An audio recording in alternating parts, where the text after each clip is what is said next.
আসসালামু আলাইকুম রহমতুল্লাহ বরকাত। আমি কথা বলে চলেছি যে টাকা পাচারের ব্যাপারটা যে কেন কম করে বলা হয়েছে। আমি চেষ্টা করতেছি, আমি যেটা বলছি যে অনেক বেশি টাকা তসরুপ বা পাচার হয়েছে, যেটা সরকারের কমিটি দ্বারা নির্ধারিত কমিটি দ্বারা বলার চেয়ে 3 গুণ বেশি। আমি সেই সাপোর্টে কথা বলতেছি। এই টাকা পাচারের যে মাধ্যম ব্যাংক, আজকে সেই ব্যাংক নিয়ে কথা বলবো। এর আগে আমি সে বেশ কয়েকবার বলেছি, তো আবার একটু বলি আমাদের একটু মেমোরাইজিং এর জন্য, আমাদের স্মৃতির জন্য এবং জানার জন্য, বোঝার জন্য আর কি। আর সবচেয়ে সহজ পদ্ধতি ছিল ব্যাংকের মাধ্যমে টাকা পাচারটা। যে ওই ইনকামের চেয়ে টাকা পাচারটা সহজ হয়েছিল আর কি। তার হেল্প করেছে ব্যাংক। বাংলাদেশে বর্তমানে ব্যাংক আছে 61টা। এর মাঝে সরকারি 9টা এবং বিদেশি 9টা, 18টা, আর বেসরকারি 43টা। 43টার শুরুটা হয়েছে ভাবে এরশাদের সময় 9টা, বিএনপির সময় 8টা, যা 8টা 9টা উল্টো 8টা হতে পারে, এই 17টা।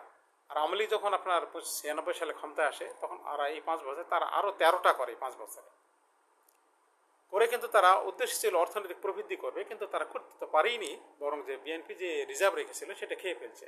অর্থাৎ ব্যাংক দিয়ে যে কোনো উপকার হয় না সেটা প্রমাণিত। আর প্রয়োজন যা সেটা তো করতে হবে, সেটা ঠিক আছে। সেখানে ইন্ডিয়া এবং পাকিস্তানের সঙ্গে এর আগে তুলনা করেছি যে ইন্ডিয়ার তুলনা করলে আমাদের ব্যাংক লাগে 3টা, পাকিস্তানের সাথে তুলনা করলে আমাদের ব্যাংক হয় 13টা।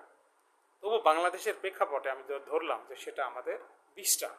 কিন্তু 2002 সালে যখন বিএনপি ক্ষমতায় আসলেন, সেই মুহূর্তে অলরেডি 30টা ব্যাংক স্থাপন হয়ে গেছে। নতুন করে যখন আবার সাইফুর খালেদা জিয়ার কাছে প্রস্তাব গেল ব্যাংক বানানোর জন্য, তখন উনি বললেন যদি সাইফুর রহমান সাহেব অ্যাপ্রুভ করে তাহলে সেটা হবে। সাইফুর রহমান সাহেবের কাছে যাওয়ার সঙ্গে সঙ্গে উনি বললেন যে বাংলাদেশে ব্যাংক অতিরিক্ত হয়ে গেছে, বাংলাদেশে ব্যাংকের আর প্রয়োজন নেই। সে ওই 30টা ব্যাংক নিয়ে বিএনপির এই 9 বছর, অর্থাৎ আওয়ামী লীগ আসার আগ পর্যন্ত কোনো ব্যাংকের কোনো ডিসপিউট নেই, কোনো সমস্যা নেই, ব্যাংক কিন্তু চলতেছে আর কি ভালোভাবে চলছে না। এটা ঠিক, এবার তো ঠিক আছে। কিন্তু তার মানে সাফিসিয়েন্ট ব্যাংক ছিল। আওয়ামী লীগ এসে যখন আরও 13টা যোগ করলো, তখন কি দাঁড়ালো? অতিরিক্ত কেউ হয়ে গেল। এবং সেটাই নিয়ে আপনার শুধু উদ্দেশ্য হলো শুধু টাকা পাচারের জন্য। এটাই আমার বলার ভাব। তখন সাইফুর রহমান সাহেবের সময় এবং বিগত 9 বছর প্রমাণিত হলো যে বাংলাদেশের ব্যাংক আর প্রয়োজন নাই। এবং সংখ্যায় যদি বলি, 20টার জায়গায় ব্যাংক আমরা ধরলাম 23টা ব্যাংক অলরেডি অতিরিক্ত হয়ে গেছে। মানে তখন আগের যে 15টার জায়গায় 18টা ব্যাংক, 17টা অতিরিক্ত, তার সঙ্গে আরও 13টা যোগ করলে এখানে তাই 30টা বেশি হয়ে গেল।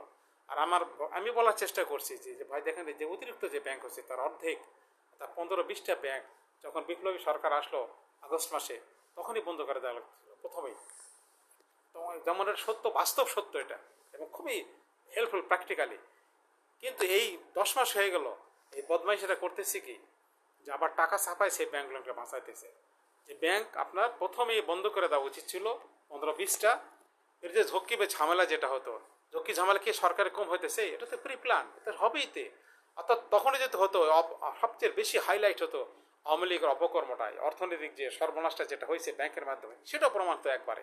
কিন্তু না, এরা ওই যে বললাম না, এজেন্ডা বাস্তবায়ন, যে ভিড়ের মধ্যে থেকে পকেট মার দিক যেভাবে ওরা উদ্ধার করে, সে একইভাবে আওয়ামী লীগের প্ল্যানে অনুযায়ী এরা ঠিক সেইভাবে উদ্ধারে কার্যক্রমে লাগছে।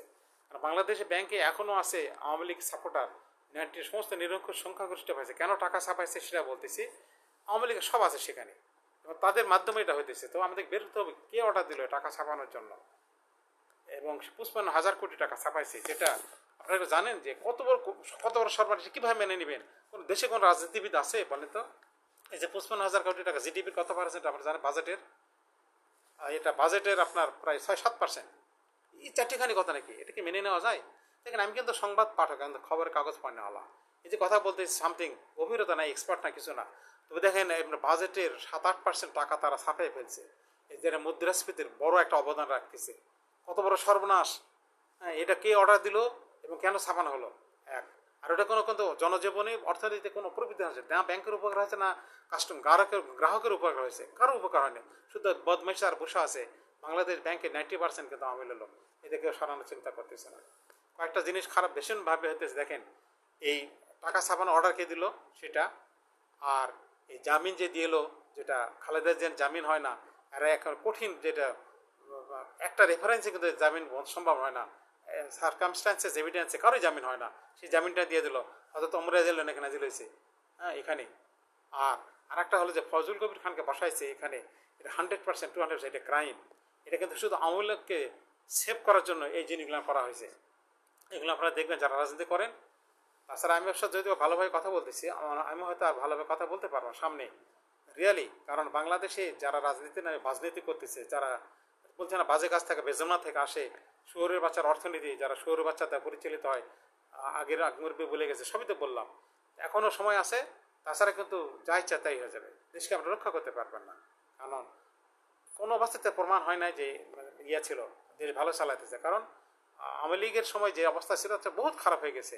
তার মানে এটা বলা যাবে না, কেউ বলতে পারবে না যে আওয়ামী লীগ ভালো চালাইছে, ভালো ছিল আওয়ামী লীগ। এটাই আমি বলতে চাচ্ছি, এটা আমাদের ধরে রাখতে হবে। কোনো অবস্থায় তো আওয়ামী লীগ ভালো ছিল না। তো এখন এখানকার আরো জঘন্যভাবে দেশ চালাইতে, এটা বড় সত্য কথা। এখন যদি রাজনীতিবিদরা সচেতন না হয় তাহলে আসলে আমসালা সবই যাবে। আল্লাহ হাফেজ।